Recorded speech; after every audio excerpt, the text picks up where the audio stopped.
এক সলাত, দুই রুজি, তিন কোরআন তেলাওয়াত, চার দুইজন যেখানে বসে আছে সেখানে বসবেন না। ওখানে বসে ওরা একজনের বদনাম করছিল, আপনি গিয়ে যদি বলেন হ্যাঁ ঠিক বলেছিস আসলেও খারাপ, এখন কি হবে?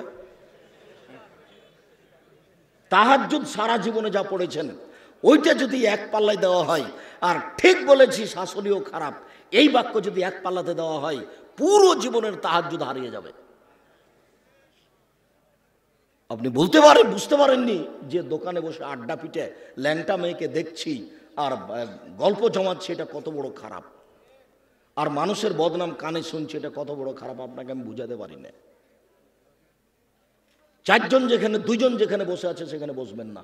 পাঁচ, ছেলে মেয়ে স্ত্রীর উপরে হন কঠোর। নিয়মিত বিড়ি, তামাক, জর্দা, সিগারেট, গুল, নেশাদার দ্রব্য খায়, পান করে, তারা জাহান্নামে যাবে।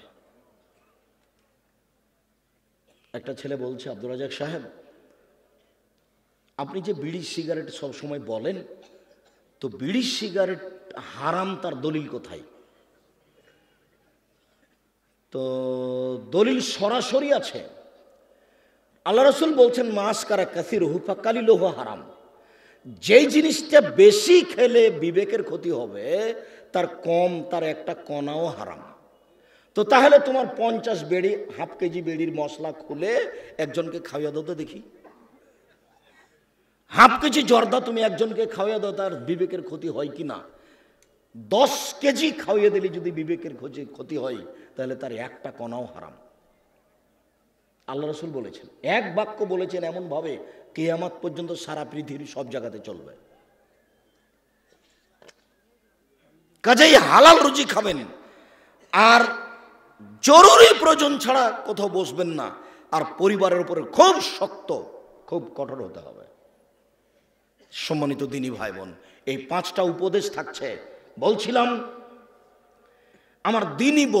আমার দিনী বোনদের ব্যাপারে একটু অনুরোধ জানাচ্ছি। দেখুন, 4টা কাজ করতে পারলে আপনার জন্য জান্নাতের সব দরজা খোলা।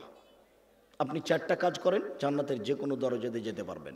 আমি বলিনি এই কথা মুহাম্মদ সাল্লাল্লাহু আলাইহি সাল্লাম বলেন। 1, সলাত খামসাহা, 5 ওয়াক্ত সলাত আদায় করুন। এই ছেলে, তোমরা ওখানে ভাবে দাঁড়িয়ে কেন? বসো। দিনী ভাই বোন, আমি আপনাদেরকে অনুরোধ করছি, আপনারা দয়া করে দোকানপাটে কেউ থাকিয়েন না, রাস্তাঘাটে চলাচল করিয়েন না। এখন কোনো কাজ করার প্রয়োজন মনে করেন না, আপনার আমি কিছু না কিছু উপকার করবো ইনশাআল্লাহ। আপনিও যেমন কষ্ট করে এসেছেন, আমিও তেমন কষ্ট করে এসেছি। আমি 7:30 8টার দিকে বাসায় পৌঁছেছি, বরিশাল বরগুনায় ছিলাম রাতে। বরিশাল বরগুনা থেকে আমি রাতে বক্তব্যের পরে যাত্রা আরম্ভ করে সকাল 8টার দিকে আমি প্রতিষ্ঠানে পৌঁছেছি। এটা নিয়ে আমার কোনো খেয়ালই ছিল না। এশার সালাতের পরে অবগত হয়ে আমি আসলাম। আমি কষ্ট করে এখানে এসেছি, আপনি চায়ের স্টলে বসে থাকবেন? আপনাকে আমি মানুষ মনে করব? কেন আপনাকে আমি মানুষ মনে করব? আল্লাহ আপনাকে পশু প্রাণী বলছেন, আমি কেন বলবো? আপনি পশু প্রাণীর মতো না হলে আমি দিনের কথা বলছি, আপনি ওখানে বসে থাকবেন কেন? সম্মানিত দিনী বোন, এইদিকে শোনেন। এই মেয়ে শোনো,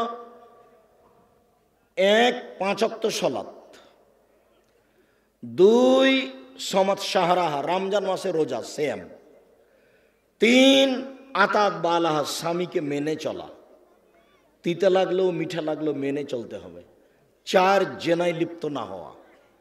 এই 4টা কাজ করবেন, জান্নাতের সব দরজা খোলা।